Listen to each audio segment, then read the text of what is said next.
अस्सलाम वालेकुम। उम्मीद है आप सब खैरियत से होंगे। क्योंकि आपको पता है हमने लेक्चर का बाकायदा शुरू किया है, तो आज फिज़िक्स में हमारा तीसरा लेक्चर होगा और टॉपिक बाकी चीज़ें वही हैं। पहला चैप्टर है फिजिकल क्वांटिटी एंड मेजरमेंट, लेकिन टॉपिक जो तीसरा है हमारा है वो ब्रांचेस ऑफ फिजिक्स। फिजिक्स का पहला ब्रांच है मैकेनिक्स। मैकेनिक्स वर्ड अगर आप देखें तो उससे अंदाजा लगता है मोशन। मतलब ये है कि फिजिक्स का ये वो ब्रांच है कि जिसमें हम मोशन पढ़ेंगे, मटेरियल ऑब्जेक्ट का। Branch of physics they deal with the study of motion of material object in cause of motion. Cause of motion का मतलब कि ये मोशन हो रहा है किस वजह से। फर्ज करें आपको कोई बताए कि ये एक बॉक्स है, ये बॉक्स यहां से यहां आ गई। अब इसने तो मोशन की, अब मोशन किस तरह पढ़ेंगे, मतलब यहां पर जो एक्सेलरेशन होगा, ठीक है, मोशन को पढ़ना ये चीज है। एक्सेलरेशन होगा, इसके साथ इसकी जो वेलोसिटी होगी, वेलोसिटी या स्पीड, ठीक है, और जो इसने जो जितना डिस्टेंस कवर किया। तो मोशन में हम ये चीजें पढ़ेंगे, एक्सेलरेशन इस बॉडी की, इसकी वेलोसिटी, स्पीड और डिस्टेंस, पोजीशन वगैरह। लेकिन इसी जुमले का मतलब ये है कॉज ऑफ मोशन, कि ये यहां से तो यहां मोशन इसने की, लेकिन इसका वजह क्या है, किस वजह से इसने मोशन की। तो वजह जो है वो असल में क्या होता है आपको पता है, फोर्स। फोर्स ही एक एजेंट है, फोर्स ही एक क्या है, एक जरिया है जिस पर हम क्या करते हैं, किसी बॉडी को पुल करते हैं, पुश करते हैं या उसको मूव करवाते हैं, स्टॉप करवाते हैं। तो मैकेनिक्स में ये चीजें होंगी, फोर्स होगा, एक्सेलरेशन होगी, वेलोसिटी, डिस्टेंस, पोजीशन वगैरह, ये पोजीशन, ठीक है। फिर दूसरा ब्रांच जो हमारा है वो है heat and thermodynamics. Heat energy, term का मतलब यहां पर होगा टेम्परेचर, और dynamic mean motion. Temperature and motion का मतलब जब हीट क्या होगा, हीट ट्रांसफॉर्म होगी एक फॉर्म से दूसरी फॉर्म में। तो मतलब आसान हुआ यहाँ पर कि ये वो ब्रांच है फिजिक्स का कि जिसमें हम हीट एनर्जी पढ़ेंगे, और जब वो क्या होगा, उसकी जो ट्रांसफॉर्मेशन होगी, मतलब हीट एनर्जी किसी और फॉर्म में चेंज होगी। एग्जाम्पल के तौर पर आप यहाँ पर लिख सकते हैं कि हीट एनर्जी किस तरह दूसरी फॉर्म में क्या होती है, ट्रांसफॉर्म होती है। फर्ज करें मैं आपको बता दूं, इंजन अगर आप देखें गाड़ियों की इंजन, हीट इंजन, उसमें क्या होता है, हीट इंजन, उसमें फ्यूल होता है, ठीक है, फ्यूल मतलब पेट्रोल वगैरह होता है। उसी पेट्रोल के साथ कार्बोरेटर में जो है वो एयर वगैरह मिक्स हो जाता है और वहां पर वे आग बढ़ उठती है, जिसकी वजह से जो है हीट इंजन में स्ट्रोक्स होते हैं। तो थर्ड स्ट्रोक में ये होता है कंबस्टन जो है हो जाता है, और उसी हीट इंजन में वो एनर्जी जो है हीट एनर्जी पैदा हो जाती है, और हीट एनर्जी वहां पर मैकेनिकल एनर्जी में कन्वर्ट हो जाती है। हीट इंजन में क्या होता है, हीट एनर्जी कन्वर्ट हो जाती है किसमें, मैकेनिकल, मतलब गाड़ी जो है फिर स्टार्ट हो जाती है और चलने लगती है। तो इस तरह के और भी हम ट्रांसफॉर्मेशन पढ़ेंगे कि हीट एनर्जी एक फॉर्म से या एक बॉडी से दूसरी बॉडी में किस तरह जाती है। आपको पता है कि हीट हमेशा जो है वो हॉट बॉडी से कोल्ड बॉडी की तरफ जाता है। कोल्ड बॉडी से हार्ड बॉडी तक कब आएगा, जब आप उस पर एक्सटर्नल वर्क करोगे। खुद ब खुद नहीं जाते, खुद ब खुद हीट कब जाती है, हीट हमेशा हार्डर बॉडी से कोल्डर बॉडी।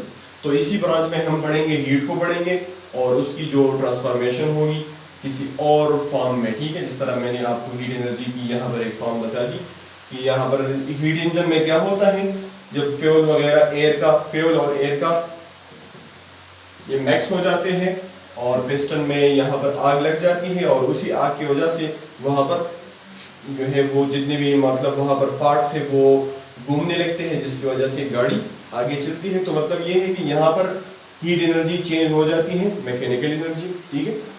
तीसरा जो हमारा ब्रांच है वो है ऑसिलेशन एंड वेव्स। फिर पहले आपने ऑसिलेशन को पढ़ना है। ऑसिलेशन क्या होता है? ऑसिलेशन का मतलब है वाइब्रेशन, मतलब मोशन का एक टाइप है ना, ट्रांसलेशन मोशन, सर्कुलेशन मोशन, और एक टाइप होता है वाइब्रेशन। वाइब्रेशन का मतलब टू एंड फ्रो मोशन, जब एक बॉडी अपनी मेन पोजीशन से आगे या पीछे या ऊपर या नीचे जाती है तो उसको हम ऑसिलेशन कहते हैं। वेव्स क्या होती हैं? तो वेव्स किसी मीडियम में डिस्टरबेंस को कहते हैं।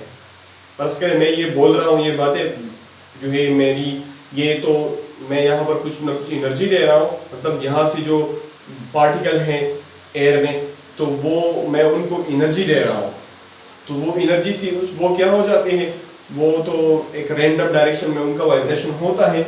लेकिन जब मैं बोलता हूँ तो ये मैं उनको पुश करता हूँ, पुश की वजह से उनको एनर्जी मिलती है और वो एक दूसरे के साथ टकराने लगते हैं, जिसकी वजह से डिस्टरबेंस पैदा हो जाता है। और यही वो डिस्टरबेंस है कि ये एनर्जी को एक जगह से दूसरी जगह जो है मतलब पहुंचाती है एनर्जी को, और लोग आसानी से जो है आवाज सुन पाते हैं। तो इसी ब्रांचेस में हम पढ़ेंगे ऑसिलेशन वेव्स, मतलब it deal with disturbance. Disturbance वही वेव्स, वेव्स क्या होता है? डिस्टरबेंस, किसी मीडियम में डिस्टरबेंस और एनर्जी का ट्रांसफर। वेव्स का मतलब क्या? Disturbance in a medium due to which energy is transfer. कि जब किसी मीडियम मीन एयर हो, सॉलिड मीडियम है या गैस मीडियम है या लिक्विड पानी वगैरह है, या मैं अगर इसको यहाँ पर मतलब ये मारकर मैंने इससे को मारा तो ये आपने आवाज सुनी, ये क्यों? क्योंकि इसकी भी पार्टिकल क्या हो गई? डिस्टर्ब हो गई, जिसकी वजह से उनकी मोशन जो है वाइब्रेशन और तेज हो गई। उसी वाइब्रेशन की वजह से ये जो मैं एनर्जी दे रहा हूँ ये उनको मिल गई, और यहाँ पर जो इसके साथ हवा के पार्टिकल है वो भी जो है इससे टकरा जाती है, तो एनर्जी वहां तक पहुंच जाती है और फिर ये आगे इस तरह जो है स्प्रेड होगी। तो यहाँ पर हम क्या पढ़ेंगे? Disturbance in a medium, energy transformation in a medium. उसी मीडियम में जब डिस्टर्बेंस होगा तो क्यों होता है डिस्टर्बेंस? कि एनर्जी ट्रांसफर हो जाए एक जगह से दूसरी जगह। और यहाँ पर हम पढ़ेंगे to and fro motion. To and fro motion का मतलब वाइब्रेशन। अगला जो हमारा ब्रांच है वो है ऑप्टिक्स। ऑप्टिक्स में हम पढ़ेंगे क्या? लाइट्स पढ़ेंगे, लाइट एनर्जी पढ़ेंगे। लाइट एनर्जी की जितनी भी प्रॉपर्टीज है, उसका जितना भी नेचर है, मतलब रिफ्लेक्शन है, रिफ्रैक्शन है, डिस्पर्जन है, इस तरह और भी इसकी प्रॉपर्टीज हो सकते हैं, तो वो सारी चीजें हम यहाँ पर पढ़ेंगे। लेकिन उन चीजों को इस तरह नहीं पढ़ सकते, उनके लिए कुछ ना कुछ क्या होंगे? इंस्ट्रूमेंट होंगे, ऑप्टिकल इंस्ट्रूमेंट। जिस तरह मिरर होगा, मिरर में आपने देखा होगा तो मिरर में लाइट आती है, वहां पर टकराती है, उससे रिफ्लेक्ट होती है, तो वहां पर रिफ्लेक्शन पड़ते हैं। लेंसेज की बात करें तो लेंसेज में जब लाइट आती है उस पर तो कुछ ना कुछ उससे रिफ्लेक्ट होती है, लेकिन ज्यादातर उसमें से पास हो जाती है। तो जब लाइट रे पास होती है तो उसको हम रिफ्रैक्शन कहते हैं। और जब किसी मीडियम, किसी बाउंड्री पर लाइट रे आती है, दोबारा वापस जाती है, तो उसको हम रिफ्लेक्शन कहते हैं। डिस्पर्जन का मतलब जब वो किसी ऑब्स्टिकल या ओपनिंग है उसमें लाइट आ जाती है और उससे फैल जाती है, तो वो माइक्रोस्कोप, टेलीस्कोप्स वगैरह ये सारी चीजें हम यूज करेंगे, और इन्हीं में लाइट रेस की प्रॉपर्टीज को हम पढ़ेंगे। अगला जो हमारा ब्रांच है वो है इलेक्ट्रिसिटी एंड मैग्नेटिज्म। अगर आप देखें तो इलेक्ट्रिसिटी की इस वर्ड से पता चलता है कि यहाँ पर हम पढ़ेंगे सर्किट के बारे में, चार्जेस के बारे में पढ़ेंगे, और जो चार्जेस के मुताल्लिक जितनी इंफॉर्मेशन है वो सब पढ़ेंगे। फिर मैग्नेटिज्म है, तो मैग्नेटिज्म का मतलब यहाँ पर है कि सिर्फ हम मैग्नेट पढ़ेंगे, उसकी जो प्रॉपर्टीज वगैरह स्ट्रक्चर है वो पढ़ेंगे, और वो मैग्नेटिज्म इलेक्ट्रिसिटी के साथ किस तरह इंटरैक्ट होती है वो चीजें पढ़ेंगे। यहाँ पर लिखा है it deal with the static as well as moving charge. यहाँ पर हम स्टैटिक का मतलब होता है वो चार्जेस जो रेस्ट में होते हैं, ठीक है। As well as moving charges, यहाँ पर हम वो चार्जेस पढ़ेंगे जो रेस्ट में है और वो चार्जेस जो मोशन में है। एन एसोसिएटेड फेनोमेना, मतलब इसका ये है कि वो चार्जेस जो रेस्ट में है वहां पर जो फेनोमेना होंगी, वहां पर जो नेचुरल अकरिंग जो इंटरेक्शन होगा उनका वो पढ़ेंगे। जब चार्जेस मोशन में आ जाए तो तब फेनोमेना क्या होगा, वो सब चीजें यहाँ पर हम पढ़े। यहाँ पर भी इलेक्ट्रिसिटी की बात होगी तो वहां पर उसी के साथ मैग्नेटिज्म की बात जरूर आएगी, ठीक है। यहां पर एक बात सुने कि जब चार्ज क्या हो, रेस्ट में हो, जब charge when charge is at rest, जब चार्ज रेस्ट में होता है और जब चार्जेस इन मोशन। तो ये बात याद रखें कि जब चार्ज रेस्ट में होता है तो उसका एक फील्ड होता है जिसको हम इलेक्ट्रिक या इलेक्ट्रोस्टैटिक फील्ड या इलेक्ट्रिक फील्ड कहते हैं, लेकिन जब चार्ज मोशन में आ जाए तो फिर ये फील्ड तो उसका होगा, इलेक्ट्रिक फील्ड तो उसी का होगा उसी के साथ, लेकिन साथ साथ अब ये मोशन में आया तो इसी की वजह से अब इसका एक और फील्ड भी आएगा जिसको हम कहते हैं मैग्नेटिक फील्ड। तो यहां पर इलेक्ट्रिसिटी मैग्नेटिज्म में ये सारी बातें होगी कि किस तरह इलेक्ट्रिक फील्ड को हम चेंज करके मैग्नेटिक फील्ड क्रिएट करते हैं, मैग्नेटिक फील्ड से हम फिर इलेक्ट्रिक फील्ड, तो ये सारी बातें होगी। अगला जो हमारा ब्रांच है वो है एटॉमिक एंड न्यूक्लियर फिजिक्स। इसी ब्रांच में अगर आप देखें तो वर्ड से पता चलता है कि यहाँ पर एटम की बात होगी और न्यूक्लियर मीन न्यूक्लियस की बात होगी।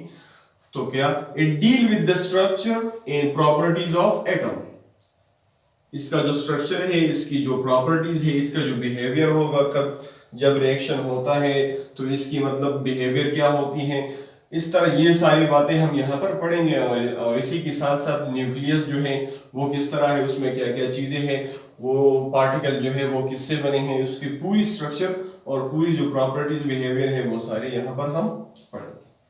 अगला है क्वांटम फिजिक्स। क्वांटम के वर्ड से पता चलता है कि ये लफ्ज निकला है क्वांटा से। मैक्स प्लैंक एक साइंसदान था, उसने एक थ्योरी पेश की थी, उसने ये कहा था कि क्वांटा जो है वो हम indivisible small packets of energy को कहते हैं, small packets of energy, proton वगैरह, ठीक है। तो यहाँ पर क्वांटम फिजिक्स में हम जो है असल में यहाँ पर इलेक्ट्रोमैग्नेटिक रेडिएशन की बात हो रही है, मतलब लाइट की बात हो रही है, और लाइट की उस अमाउंट को, रेडिएशन के उस अमाउंट को हम फोटॉन कहते हैं या क्वांटा वगैरह कहते हैं। तो यहाँ पर क्वांटा की बात होगी, उसका जो मतलब स्ट्रक्चर किस तरह है, वो किस तरह जो है मतलब कैरी होता है, ठीक है। तो वो सारी बातें यहाँ पर क्वांटम फिजिक्स में होगी, ठीक है। अगला जो नया टॉपिक है हमारे लिए वो ब्रांच है वो है relativity. It deal with the behaviour of light. यहाँ पर हम लाइट की बिहेवियर के बारे में पढ़ेंगे, ठीक है, कि लाइट जो है वैक्यूम में किस तरह जो है उसका बिहेवियर होगा, किसी मीडियम में आ जाए तो फिर ये सारी बातें होगी। स्पेस और टाइम का जो लिंक होगा एक दूसरे के साथ, ठीक है, तो वो इवेंट्स वगैरह होंगे तो वहां पर वो चीजें पढ़ेंगे। ग्रेविटी जो है, न्यूटन ने भी जो है ग्रेविटी की मुताल्लिक लॉ पेश की है, और स्पेशली अगर आप देखें टॉपिक से पता चलता है रिलेटिविटी। तो ये जो ब्रांच है इसके मुताल्लिक ये मैं बता दूं कि आइंस्टाइन ने दो थ्योरी पेश की थी, एक को हम कहते हैं स्पेशल थ्योरी और दूसरी है जनरल थ्योरी ऑफ रिलेटिविटी। तो इन्हीं थ्योरीज में उन्होंने स्पेस टाइम और ग्रेविटी के बारे में काफी जो है वजाहत से जो उनकी assumptions वगैरह है या उनकी जो प्रिंसिपल है वो बताया, ठीक। अगला जो ब्रांच है वो है पार्टिकल फिजिक्स। तो वर्ड पार्टिकल से पता चलता है कि यहाँ पर हम एलिमेंट्री या सब एटॉमिक पार्टिकल की बात करेंगे, उनकी जो स्ट्रक्चर है, उनकी जो प्रॉपर्टीज है, ठीक है, उनका बिहेवियर किस तरह है, तो वो सारी चीजें यहाँ पर पढ़ेंगे। लेकिन यहाँ पर जो पार्टिकल है वो होगी हमारे साथ क्वार्क्स होंगी, ठीक है। क्वार्क्स असल में फंडामेंटल पार्टिकल होते हैं, ठीक है, बिल्डिंग ब्लॉक्स होती है मैटर की, और ये क्वार्क्स जब कंबाइन हो जाती है तो इससे क्या बन जाती है, हेड्रॉन्स। हेड्रॉन किस कहते हैं, तो हेड्रॉन भी पार्टिकल की तरह होते हैं, जिस तरह प्रोटॉन एक हेड्रॉन है, इस तरह न्यूट्रॉन एक हेड्रॉन है। तो मतलब ये है कि प्रोटॉन और न्यूट्रॉन किससे बने हैं, क्वार्क्स से बने हैं। 6 तरह के क्वार्क्स होते हैं। फिर इसके बाद हम पढ़ेंगे लेप्टॉन्स भी पढ़ेंगे इसमें, ठीक है।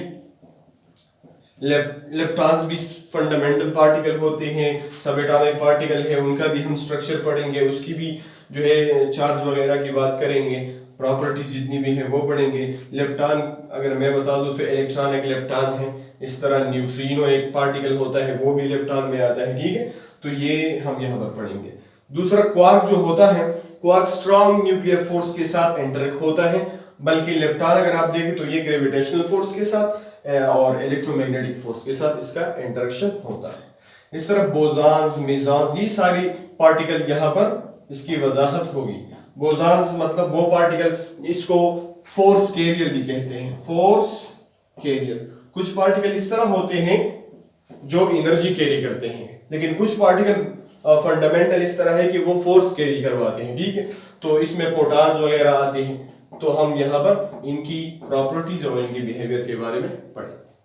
अगला जो हमारा ब्रांच है वो है कॉस्मोलॉजी एंड एस्ट्रोफिजिक्स, और ये ब्रांच जो है ये फिजिक्स का ब्रांच है, ये एस्ट्रोनॉमी का ब्रांच है, ठीक है। तो यहाँ पर हम क्या पढ़ेंगे कॉस्मोलॉजी में और एस्ट्रोफिजिक्स में? यहाँ पर हम ये पढ़ेंगे कि ये यूनिवर्स जो है ये किस तरह इसका ओरिजिन हुआ, ठीक है। बिग बैंग थ्योरी जो है उसी के मुताबिक है।